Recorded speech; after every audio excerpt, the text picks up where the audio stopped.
नमस्कार दोस्तों। जैसा कि आपको पता है कि मैंने एक प्रोजेक्ट बनाया था जिसमें मैंने ESP32 की मदद से DHT सेंसर का डेटा यानी टेम्परेचर और ह्यूमिडिटी को थिंग्स स्पीक के वेब सर्वर पे भेजा था और थिंग्स स्पीक के वेब सर्वर पे वो डेटा स्टोर हो रहा था। मतलब कि ESP32 डेटा सेंड कर रहा था और ThingSpeak as a web server उस डेटा को स्टोर कर रहा था। तो वहाँ डेटा स्टोर हो रहा है, लेकिन अगर हमें उस डेटा को एक्सेस करना है या तो आप अपने कंप्यूटर पे खोल के थिंग्स स्पीक की साइट पे जाके डेटा खोलिए। जैसे कि मैं यहाँ देख सकता हूँ, यहाँ देखिए मेरा ये चैनल बना हुआ है थिंग्स स्पीक का, यहाँ पे वो डेटा आ रहा है। तो ये देखिए ये मेरा डेटा आ रहा है। तो ये देखिए 3 मिनट्स अगो एक डेटा आया था और 27 डिग्री सेल्सियस और 95% ह्यूमिडिटी का डेटा आ रहा था। तो आप देख सकते हैं कि यहाँ पूरा डेटा आ रहा है। और अब इस डेटा को अगर मैं अपने मोबाइल पे एक्सेस करना चाहूँ तो कैसे एक्सेस कर सकता हूँ। तो आइए आज हम एक ऐप बनाते हैं। उस ऐप की मदद से हम थिंग्स स्पीक के डेटा को अपने मोबाइल पे एक्सेस करेंगे। मतलब हमने जो ESP32 और DHT सेंसर के साथ जो प्रोजेक्ट बनाया था उसका डेटा को अब हम मोबाइल पे एक्सेस करेंगे। तो वो कैसे करेंगे आइए हम देखते हैं। तो उसके लिए सबसे पहले हम अपना MIT ऐप इन्वेंटर खोलेंगे। तो ये मैंने MIT ऐप इन्वेंटर खोल रखा है, उसमें मैं जाऊंगा क्रिएट ऐप्स। तो ये देखिए मैं क्रिएट ऐप में आ गया हूँ और यहाँ पे मैं अपनी आईडी से लॉगिन कर लूँगा। तो ये देखिए मैं अपनी आईडी से लॉगिन कर चुका हूँ। तो अब मैं ऐप बनाना शुरू करता हूँ। तो सबसे पहले मैं प्रोजेक्ट सेक्शन में जाऊंगा और स्टार्ट न्यू प्रोजेक्ट पे क्लिक करूंगा। तो मैं यहाँ लिख रहा हूँ डेटा DHT के नाम से मैं एक प्रोजेक्ट बना रहा हूँ। तो आइए अब इसे डिज़ाइन करना शुरू करते हैं। तो सबसे पहले मैं एक लेआउट लूँगा, वर्टिकल अरेंजमेंट। तो यहाँ पे मैंने वर्टिकल अरेंजमेंट ले लिया है। इसकी हाइट को फिल पैरेंट और विड्थ को भी फिल पैरेंट कर दूँगा। उसके बाद इसके बैकग्राउंड कलर को मैं सेव कर देता हूँ कुछ कस्टमाइज कलर से। यहाँ देखिए मैं कोई भी एक कस्टमर कलर लेके सेलेक्ट कर लेता हूँ। तो ये मैंने कलर सेलेक्ट कर लिया है। अब उसके बाद मैं एक लेबल लगाऊंगा और इस लेबल को मैं लिखूंगा मैं टेम्परेचर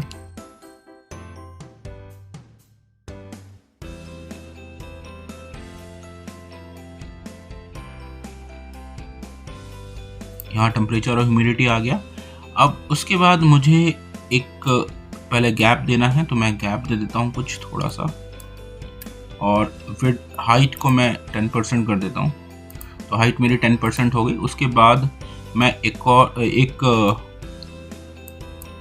अरेंजमेंट लगाता हूँ, हॉरिजॉन्टल अरेंजमेंट। तो ये देखिए मैंने हॉरिजॉन्टल अरेंजमेंट लगा दिया है। इसकी विड्थ को मैं फिल पैरेंट कर दूंगा और अब इसमें मैं हूँ लेबल और इधर एक और लेबल और इधर एक और लेबल। तो पहला लेबल पे मैं लिखूंगा टेम्परेचर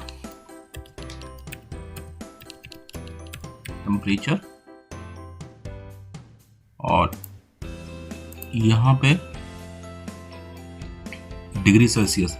तो Alt 0176 में प्रेस करूंगा तो डिग्री का सिंबल आ जाएगा।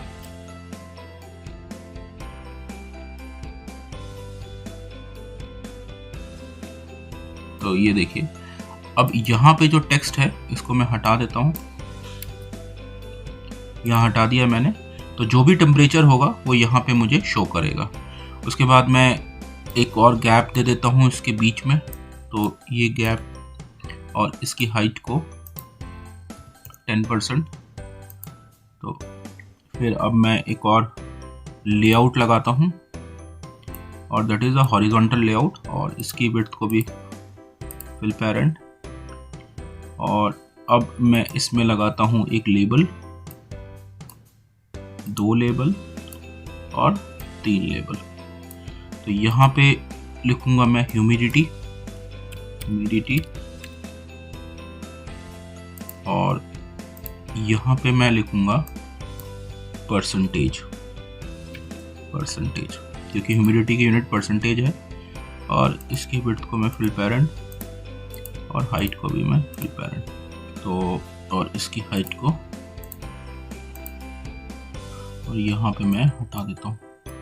और आप थोड़ा सा बस ध्यान रखिएगा कि यहाँ पे इसको राइट कर देना और यहाँ भी राइट, ठीक है। तो अब ये मेरा टेम्परेचर और ह्यूमिडिटी का यहाँ पे सेक्शन आ गया है, और मैं एक इमेज डालूंगा और इस इमेज की विड्थ को भी मैं फिल पैरेंट और हाइट को फिल पैरेंट। तो मैंने एक इमेज डाल दिया है और इमेज को अपलोड करूंगा, मैं चूज करूंगा। यहाँ पे मैंने एक PNG फाइल को अपलोड कर दिया है। तो ये देखिए पिक्चर, और ये देखिए मेरी PNG फाइल आ गई है। और अब यहाँ पे मेरा टेम्परेचर आएगा और यहाँ पे मेरा ह्यूमिडिटी आएगा। तो आइए अब इसको प्रोग्रामिंग करते हैं इसके ब्लॉक सेक्शन में जा करके। तो ये मैं ब्लॉक सेक्शन में आ गया हूँ। अब सबसे पहले मुझे यहाँ पे वेरिएबल्स बनाने पड़ेंगे। तो 3 वेरिएबल बनाऊंगा मैं, 3 वेरिएबल। एक वेरिएबल का नाम दूंगा मैं वैल्यू, दूसरे का नाम दूंगा मैं वैल्यू 2, और इसका नाम दूंगा मैं लिंक। तो वैल्यू 1 और वैल्यू 2 की वैल्यू को मैं 0 सेट कर देता हूं। इसको मैं वैल्यू 1 नाम दे देता हूं, वैल्यू 1 को 0, वैल्यू 2 को भी 0। और यहाँ पे मैं एक लिंक डालूंगा, ये लिंक को हम यहाँ पे डालेंगे। और वो लिंक कहाँ से उठाएंगे, हमें जाना है अब अपने थिंग्स स्पीक के डेटा पे। तो यहाँ पे देखिए मैं थिंग्स स्पीक पे आ गया हूँ और मुझे जाना है API कीज में। तो यहाँ पे मैं API कीज में आ गया हूँ और ध्यान से देखिएगा, आपको उठाना है रीड अ चैनल फीड। यहाँ पे ये इस लाइन को कॉपी करना है आपको, और कॉपी करके आपको एक यहाँ पे पेस्ट करना है। अब देखिए आपको क्या करना है, ये जो रिजल्ट एंड रिजल्ट और 2 है इसको आपको डिलीट करना है, और यहाँ पे आपको एक एरो एक स्लैश लगाना है और यहाँ पे लिखना है लास्ट, और इसको कॉपी करके पहले आप इसको चेक कर लें।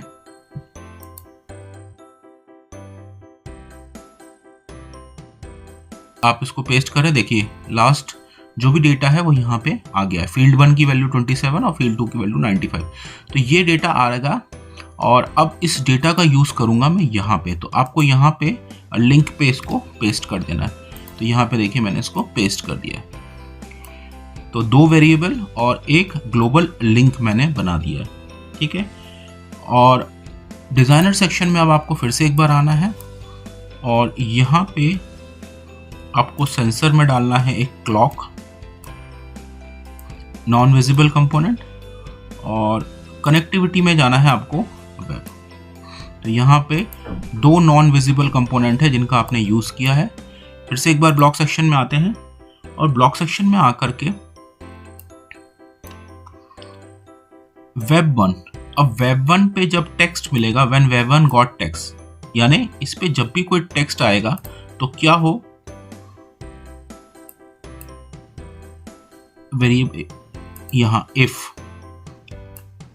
अगर ऐसा हो तो देखिए अब इस पे आकर के आपको क्या करना है, गेट रिस्पॉन्स कोड। अगर आपको यहाँ पे get response code is equal to कोई भी वैल्यू आप ले सकते हैं। मैं यहाँ पे एक 200 वैल्यू लेता हूँ, 200 ये। तो अगर रिस्पॉन्स कोड की वैल्यू 200 के बराबर हुई, 200 की वैल्यू बराबर हुई तो क्या हो। अब आपको फिर से वेरिएबल पे जाना है और यहाँ से इनिशियलाइज लोकल इसको लेना है और यहाँ पे लिखना है आपको जेसन। तो इनिशियलाइज लोकल जेसन और जेसन के टेक्स्ट को डिकोड करना है। कॉल वेब1 जेसन टेक्स्ट डिकोड और जेसन टेक्स्ट क्या होगा, गेट रिस्पॉन्स कंटेंट। तो ये देखिए, तो यहाँ पे आपने क्या किया है कि व्हेन वेब1 गॉट टेक्स्ट तो क्या हो, और जब वो टेक्स्ट रिस्पॉन्स कोड की वैल्यू 200 के बराबर हो तो इनिशियलाइज लोकल जेसन वो क्या करेगा, कॉल वेब1 जेसन टेक्स्ट डिकोड को वो कॉल करेगा और इसको डिकोड करेगा। जो भी डेटा आएगा वो जेसन फॉर्मेट में आएगा और जेसन फॉर्मेट को वो डिकोड करेगा। तो यहाँ पे आपके पास जेसन टेक्स्ट आएगा, उसको ये डिकोड करेगा और डिकोड करने के बाद क्या हो, सेट ग्लोबल वैल्यू 1। तो सेट ग्लोबल वैल्यू 1 और सेट ग्लोबल वैल्यू 2, इनकी क्या क्या वैल्यू, सेट ग्लोबल वैल्यू 1 और सेट ग्लोबल वैल्यू 2। अब इनकी वैल्यू को आपको सेट करना है, ग्लोबल वैल्यू 1 और ग्लोबल वैल्यू 2 की वैल्यू को आपको सेट करना है। उसको सेट कैसे करेंगे आप, तो उसके लिए आप ऊपर जाएंगे और लिस्ट में जाकर के लुकअप इन पेयर की पेयर्स नॉट फाउंड इसको आपको लेना है और इसको यहाँ पे लगाना है और इसको डुप्लीकेट करना है। तो देखिए अब आपको क्या करना है कि लुकअप पेयर्स की क्या है आपकी और पेयर क्या है, इनको आपको सेट करना है। तो की क्या है, अगर आप यहाँ देखेंगे तो देखिए आपको ये फील्ड 1 और फील्ड 2 ये आपकी की है। तो मैं यहाँ से इनको कॉपी करता हूँ, फील्ड 1 और यहाँ पे एक टेक्स्ट ले करके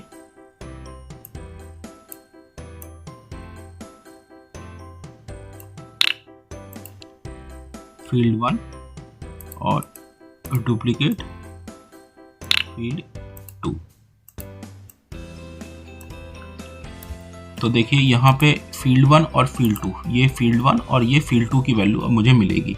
और ग्लोबल वेरिएबल जो है, ग्लोबल वैल्यूज की वैल्यू इनसे सेट हो जाएगी। पेयर्स में क्या आएगा, गेट जेसन। देखिए तो जो भी इसकी वैल्यू आएगी वो यहाँ पे मिल जाएगी और यहाँ पे भी गेट जेसन। तो जेसन फॉर्मेट में जो भी वैल्यू होगी वो पहले डिकोड होगी और डिकोड होने के बाद फील्ड 1 की जो भी वैल्यू होगी वो ग्लोबल वैल्यू 1 में आएगी और फील्ड 2 की जो भी वैल्यू होगी वो ग्लोबल वैल्यू 2 में सेट हो जाएगी। तो ग्लोबल वैल्यू 1 और ग्लोबल वैल्यू 2 में सेट हो जाएगी। तो ये तो था हमारा वेब1 को टेक्स्ट देने का तरीका। अब हम एक प्रोसीजर बनाते हैं। तो उसके लिए आप प्रोसीजर में जाइए और प्रोसीजर में जाकर के सेट वेब1 URL और इस URL में क्या हो, ग्लोबल लिंक, ये रही global link, get global link. तो इसको आपको इसमें सेट करना है, gate global link, call web1.get। तो ये हमारा प्रोसीजर डिफाइन हो गया। अब देखिए प्रोसीजर डिफाइन होने के बाद आपको क्या करना है, उसको डेटा को अपने मोबाइल पे भेजने के लिए व्हेन clock1.timer। अब clock1 का हमने यूज़ किया था, clock1.timer, इसका नाम मैं रख देता हूँ DHT, इस प्रोसीजर का नाम मैं रख देता हूँ DHT। इसको कॉल करेगा, जब clock1.timer पे क्लिक होगा तो वो इसको कॉल करेगा। तो कॉल प्रोसीजर पे जाएंगे और प्रोसीजर पे कॉल DHT। तो ये कॉल कर लिया है मैंने, DHT को कॉल किया, कॉल DHT। उसके बाद आप डिज़ाइनर सेक्शन में जाएंगे और यहाँ देखेंगे यहाँ कौन सा लेवल 4 पे आपको टेम्परेचर चाहिए। तो सेट लेवल 4 पे जाएंगे और लेवल 4.text, लेवल 4.text। तो लेवल 4.text। अब इस टेक्स्ट पे क्या है, गेट ग्लोबल वैल्यू 1। तो गेट ग्लोबल वैल्यू 1, तो ये लगाया मैंने यहाँ पे। तो ग्लोबल वैल्यू की जो भी 1 हो वो यहाँ पे आ जाए। उसके बाद यहाँ पे, और ये देखेंगे कि यहाँ पे क्या है, ये वाला है लेवल 8। तो लेबल 8 कर देंगे ये, तो get set label 8 dot text to get global value. तो यहाँ पे मैंने सेट करना है ग्लोबल वैल्यू 2, सेट कर दिया है। तो बस ये यहाँ पे हमारा प्रोग्राम कंप्लीट हो गया है। आइए अब इसको चेक करते हैं, इसको टेस्ट करके हम चेक करते हैं।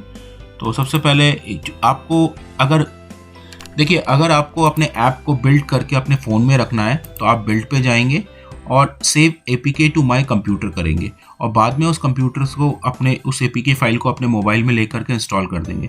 या फिर आप app provide QR code for APK, अगर आप ये इस पर क्लिक करते हैं तो आपको एक QR कोड बना करके देगा और आपको MIT ऐप इन्वेंटर 2 से ही इसको स्कैन करना होगा और स्कैन करने के बाद आपके मोबाइल पे उसको डाउनलोड करने के लिए कहा जाएगा। तो आप उसको डाउनलोड कर सकते हैं। देखिए जैसे मैं बना रहा हूँ और इसका QR कोड जनरेट होगा।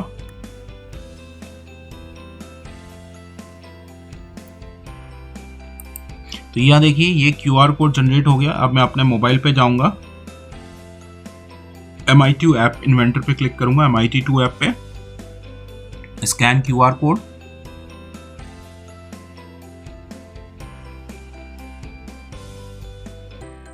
उसके बाद क्रोम पे जाऊंगा और ये देखिए अब एक डेटा डाउनलोड होगा, data_dst.apk, इसको डाउनलोड करना है और ये मैंने डाउनलोड कर लिया है। इसको ओके करना है, इसको ओपन करेंगे, इंस्टॉल करेंगे। तो यहाँ देखिए ये मेरा इंस्टॉल हो रहा है। अब इसको ओपन करेंगे तो यहाँ पे देखिए ये मेरा ऐप तैयार हो गया है और यहाँ देखिए मेरे पास डेटा आना शुरू हो गया है 27 डिग्री और 95%। तो इस प्रकार से आप अपने डेटा को अपने मोबाइल पे एक्सेस कर सकते हैं। आप देख सकते हैं कि इस ऐप का डेटा मैं अपने मोबाइल पे ले रहा हूँ और जो भी यहाँ डेटा है, थिंग्स स्पीक का जो भी डेटा है, जो रियल टाइम डेटा है, वो आपको अपने मोबाइल पे मिलेगा। देखिए तो यहाँ पे जो भी रियल टाइम डेटा है, देखिए 27 डिग्री और 95% जो भी इसका रियल टाइम डेटा है वो मुझे यहाँ पे मिल जाएगा। आशा करता हूँ कि आपको मेरी वीडियो पसंद आई होगी और इसी तरीके की वीडियो को देखने के लिए मेरे चैनल को लाइक करें, शेयर करें और सब्सक्राइब करें। Thank you very much.